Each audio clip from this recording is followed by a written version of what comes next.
Welcome to my channel Best Online Classes. So now we are going to read our class 9 chapter number 1st of history, that is the French Revolution. Topic number 3rd means the third part of the video. Okay, so let's start the topic. A growing middle class envisages to an end to privileges. इसका मतलब है कि कैसे middle class यानी कि middle class यहाँ पे किसकी बात हो रही है, जो बिग बिजनेसमैन थे, ठीक है, जो मर्चेंट्स थे, जो कोर्ट ऑफिशियल्स थे, उन सब की बात हो रही है। कैसे उन्होंने जो विशेष अधिकार मिले हुए थे, किन्हें हमने प्रीवियस वीडियो लेक्चर में देखा था कि किन्हें विशेष यानी कि जो प्रिविलेजेस थे वो किन्हें मिले हुए थे। देखो, नोबिलिटी को, यानी कि जो सेकंड एस्टेट हमने देखा था नोबिलिटी, और जो फर्स्ट एस्टेट था कौन, क्लर्जी, जो चर्च वाले लोग थे, उन लोगों को जो स्पेशल राइट्स मिले हुए थे कि बाय बर्थ उन्हें इस तरीके से मतलब एजुकेटेड होंगे, वो सारे एजुकेटेड होंगे। क्यों? क्योंकि बिकॉज उनके पास वेल्थ है, पैसा है, बिकॉज वो फर्स्ट और सेकंड एस्टेट के मेंबर्स हैं। ठीक है, सो क्या होता है इसके अंदर, देखो आगे रीड करते हैं इसकी पूरी स्टार्टिंग से लेकर कि कैसे जो है बिजनेसमैन वगैरह ने अपने आप को पहले तो एजुकेट किया, अपने आप को डेवलप किया, अपनी वेल्थ बढ़ाई, उसके बाद उन्होंने कैसे आगे स्टेप बढ़ाया ताकि वो क्या कर सके, ये जो उनके लिए उनके पास उनके ऊपर जो मतलब अत्याचार हो रहे थे ना, लाइक उन्हें टैक्स पे करना पड़ रहा था, ब्रेड के प्राइसेस जो थे वो बहुत ही हाई हो गए थे। सो सब चीज़ का नुकसान भुगतना तो किसको पड़ रहा था, थर्ड एस्टेट को, और थर्ड एस्टेट के भी सभी लोगों को। ऐसा नहीं कि बिग बिजनेसमैन अगर उनके पास वेल्थ है तो उन्हें ये सब नहीं करना पड़ेगा, पर ऐसा कुछ नहीं था। थर्ड एस्टेट तो मतलब थर्ड एस्टेट सबको ही ये सारी चीज़ें इक्वली भुगतनी पड़ती थी। ठीक है, तो अब पीजेंट्स और वो जो थे कौन, स्मॉल लैंडलेस लेबरर्स, वो आगे नहीं आ सकते थे because they are not educated. ठीक है, वो आगे नहीं आ पाए। मतलब अगर वो आगे जाते भी, लाइक वो रिवॉल्ट करते, वो सब करते, पर उनको ये तो नहीं था ना कि स्ट्रैटेजी बनाना होता है, मतलब ये जो सारी एक चीज़ें एक फॉर्मेट में होती है ना, वो नहीं कर सकते थे। इसलिए उनकी मदद के लिए, या फिर हम ऐसा कह सकते हैं अपने आप को भी इन चीज़ों से वाकिफ़ कराने के लिए कि मतलब उन्हें भी प्रिविलेजेस मिले, इसके लिए भी बिग बिजनेसमैन आगे आए थे। So let's start the topic. In the past, peasants and workers had participated in revolts against increasing tax and food scarcity, but they lacked the means and programs to carry out full-scale measures that would bring a change in the social and economic order.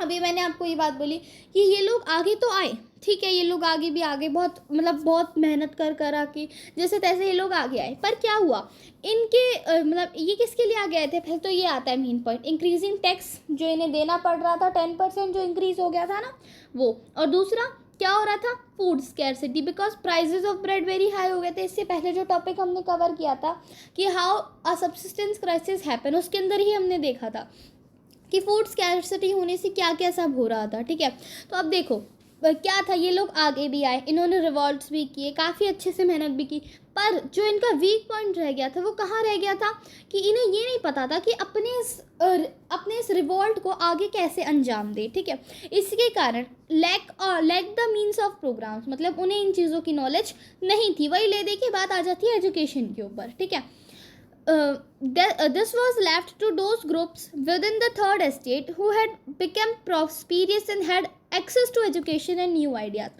अब ये बात किसकी हो रही है यहाँ पे, जो मिडिल क्लास लोग थे, कौन, बिग बिजनेसमैन वगैरह, वो लोग आगे आए। ठीक है, बिकॉज क्यों आए, देखो बिकम प्रॉस्पीरियस, ठीक है, उनके पास वेल्थ थी। सेकंड जो पॉइंट है इसके अंदर वो है कि वो इतनी एक्सेस ऑफ एजुकेशन होनी चाहिए कि अगर आपको किसी को कुछ बोलना है, कुछ समझाना है, तो वो इफेक्टिव तरीके से आप वो काम कर सको। ठीक है, फर्स्ट पैराग्राफ हमने कंप्लीट कर लिया है, आप आई होप कि आप सभी को समझ में आया होगा।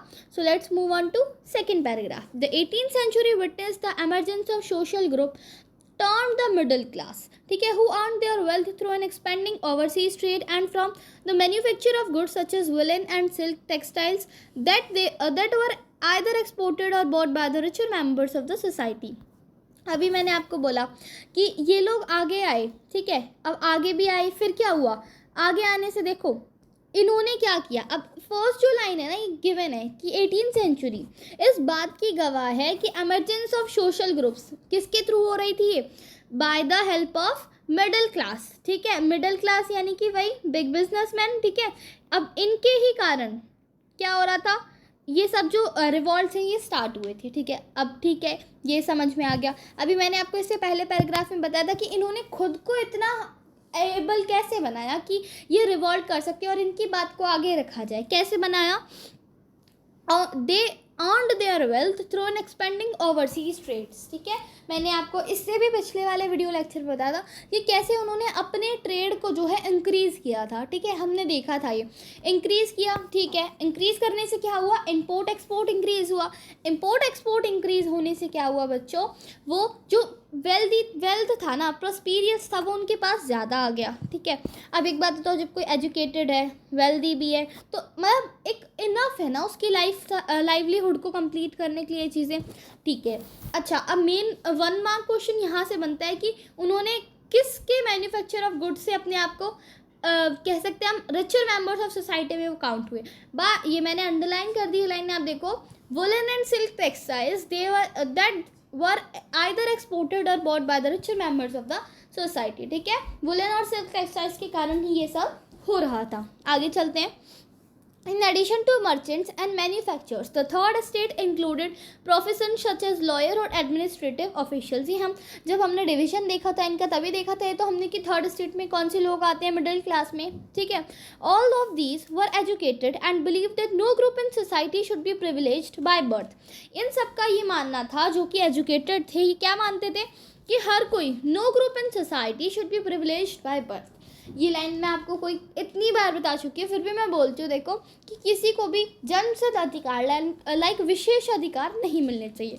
वो हमने पढ़ा था कि कौन कौन से विशेष अधिकार, लाइक टैक्सेस में, मतलब उनको टैक्सेस की छूट भी मिल रही है, उनके लिए पैसा भी उनके पास ज़्यादा है, वो जो चाहे वो करवा सकते हैं।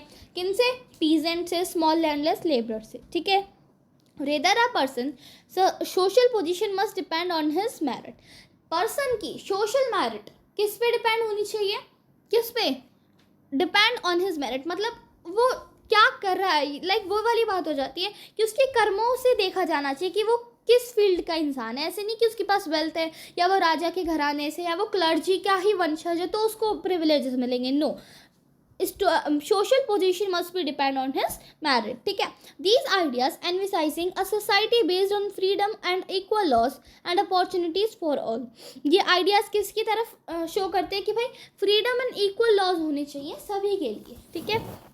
Were put forward by philosophers such as John Locke and Jean Jacques Rousseau।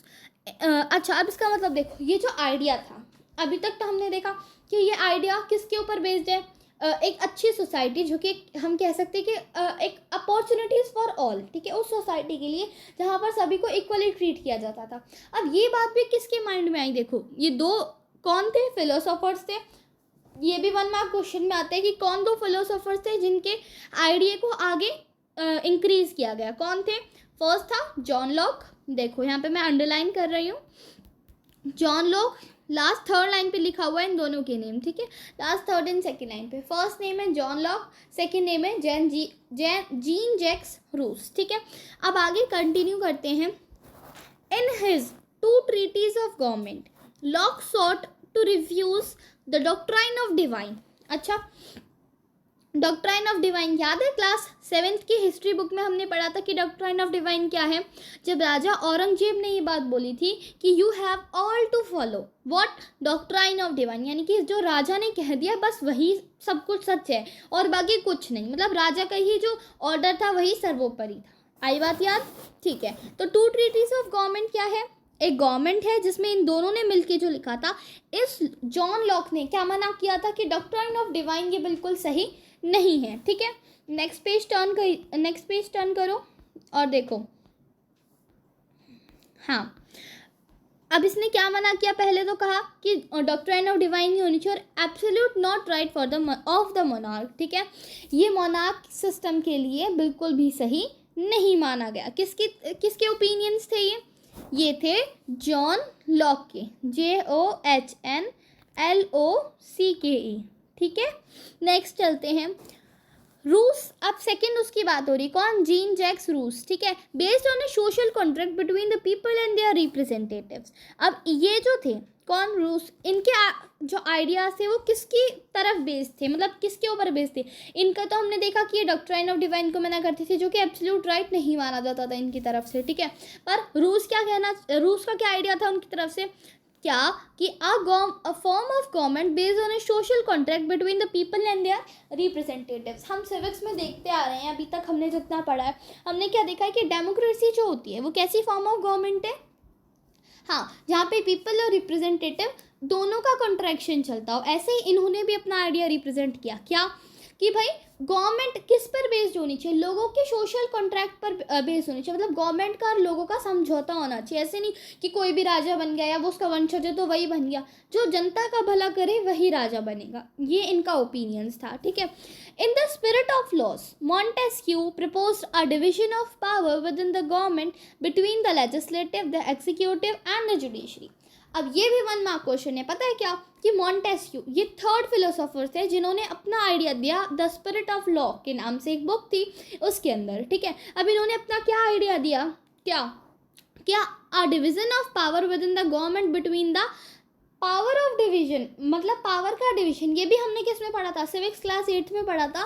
क्या कि पावर का डिवीजन जो है वो कैसे होना चाहिए? Legislative, executive, judiciary. इनकी पूरी जो हिस्ट्री है वो हम पढ़ेंगे सिविक्स के चैप्टर नंबर 1 में, ठीक है। इतना समझ लो अभी कि पावर ऑफ डिस्ट्रीब्यूशन कैसे होना चाहिए? लेजिस्लेटिव में, एग्जीक्यूटिव में और जुडिशरी में। जुडिशरी सबसे ज़्यादा हाई पावर मानी जाती है। क्यों? क्योंकि वो किसकी पावर चेक कर सकती है? वो गवर्नमेंट की भी पावर को देख सकती है कि मतलब गवर्नमेंट अपना वर्क सही कर रही है या नहीं, ठीक है। This model of government was put into the force in the USA after the 13 colonies declare their independence from Britain. इसका क्या मतलब है? जब वो जो 13 कॉलोनीज थी जिनकी मदद की थी लुई 16 ने, जब वो इंडिपेंडेंट हो गई थी किससे? ब्रिटेन से, तब उनके ऊपर भी ये जो रूल था ये लगाया गया, क्या कि गवर्नमेंट की जो पावर्स है वो 3 पार्ट्स में डिवीजन होना चाहिए उसका, ठीक है। नेक्स्ट है the American constitution and it's guarantee of individual rights was an important example for political thinkers of France, ठीक है। जो अमेरिकन कॉन्स्टिट्यूशन था और उसकी जो गारंटी थी क्या कि हर एक को अपना इंडिविजुअल राइट होना चाहिए, वो कहाँ से लिया था? पॉलिटिकल थिंकर्स ने कहाँ से लिया था? यूएसए से, ठीक है। किसके लिए लिया था? फ्रांस के लिए, ठीक है। जब फ्रांस में भी ये सब चल रहा था तब इन लोगों ने एक दूसरे की कंट्री में देखा था कि किस टाइप से कॉन्स्टिट्यूशन इनके फॉर्म है, क्या राइट्स होने चाहिए, क्या नहीं होना चाहिए, ठीक है। नेक्स्ट देखो, the idea of these philosophers were discussed intensively in salons and coffee houses and spread among people through books and newspapers. These were frequently read aloud in groups for the benefit of those who could not read and write. This news that Louis XVI had planned to impose further taxes to be able to meet the expenses of the state generated anger and protest against the system of the privileges. इसका क्या मतलब है? अब ये जो इनके 3 जो philosophers हैं, इन तीनों के जो आइडियाज़ थे वो कहाँ गए फिर? मतलब लोगों में इतने अच्छे तरीके से स्प्रेड हो गए कि हर सैलून में, हर कॉफ़ी शॉप पर, इतने अच्छे से हर बुक में, हर न्यूज़पेपर में, सब जगह स्प्रेड हुए, ठीक है। फिर क्या था? और जो लोग लिख नहीं सकते थे, पढ़ नहीं सकते थे, ठीक है, उन लोगों के लिए ये बहुत ही तेज़ आवाज़ में, लाइक ऑन माइक्स, ठीक है, ये इतने अच्छे से स्पीक किए जाते थे कि हर एक को पता होना चाहिए कि ये 3 जो फिलोसोफर्स हैं ये क्या कहना चाहते हैं और क्या ये सच में सही है या गलत, ठीक है। फिर ये बात जैसे जैसे किसके पास पहुंची? लुई 16 के पास पहुंची, तो उन्होंने क्या किया? जो टैक्सेस थे ना उनके बारे में डिस्कशन करना स्टार्ट किया, ठीक है। अब वो जानते थे कि प्रोटेस्ट तो हो रहा है सिस्टम के अगेंस्ट कि भाई प्रिविलेजेस नहीं मिलनी चाहिए, तो उन्हें क्या दिमाग में आया, क्या सब वो करना चाहते थे, वो हम इसके नेक्स्ट टॉपिक में पढ़ेंगे कि the outbreak of the revolution, ठीक है। इसका जो फर्स्ट पार्ट है हम उसमें पढ़ेंगे कैसे इन्होंने क्या सब सोचा। अब जब इतने रिवॉल्ट हो रहे थे तो क्या सब हुआ, क्या नहीं होना चाहिए था, इन्होंने क्या किया। वैसे मैं बताऊं तो आपको इंटरेस्ट बनाने के लिए, तो इन्होंने क्या किया था, एक पूरी असेंबली बुलाई थी। कौन से हॉल में बुलाई थी वो हम आगे पढ़ेंगे, ठीक है। एक हॉल था जिसमें इन लोगों ने मतलब बहुत से, मतलब तीनों एस्टेट्स की, ठीक है, 3 एस्टेट जनरल्स की इन्होंने पार्टी बुलाई थी, जहाँ पर सारे डिस्कशंस होने थे। किसके डिस्कशन? कि भाई ये जो रिवॉल्ट्स हो रहे हैं इनका क्या करना चाहिए, ये जो टैक्सेस का है और फूड प्राइसेस वाला है, फिर जो प्रिविलेजेस है उन सब का क्या होना चाहिए क्या नहीं, वो सारे डिस्कशंस करने के लिए इन्होंने एक पार्टी बुलाई थी। ठीक है, चलो अब तो हम नेक्स्ट वीडियो में पढ़ेंगे। सो ये टॉपिक हमारा कंप्लीट हो गया है। So if you like the video please subscribe the channel and watch your video till next chapter will complete. Okay, bye bye.